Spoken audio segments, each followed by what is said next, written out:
নমস্কার, কি রান্না করছেন? তোমাদের জন্য গরম গরম লুচি আলুর দম। রাবিশ, আমরা খাই না, আমরা চিকেন কাটলেট খাই আমরা। চিকেন কাটলেটটা আবার কি বাবা? চিকেন কাটলেট খাবো, এইসব রান্না বান্না হবে না এসব। আরে ভাই গো, তোমরা কি খাবে তোমরা? চিকেন কাটলেট খাবো আমরা। Chicken cutlet? চিকেন কাটলেট তোমরা বানান করো তো? তোমরা যদি চিকেন কাটলেট দুই ভাইয়ের মধ্যে যদি বানান করতে পারো, তা আমি তোমাদের এক্ষুনি হাবড়া থেকে গিয়ে গরম গরম চিকেন কাটলেট নিয়ে আসবো, 6-10 জন করে। চিকেন কাটলেট বানানটা করো। চিকেন কাটলেট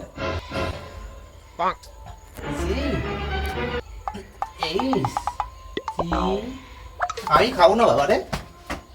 তুমি করো, তুমি। ছয়ডস্যি থি বয়কারে দে, আমি খাবো না ভাই, আমি খাবো না।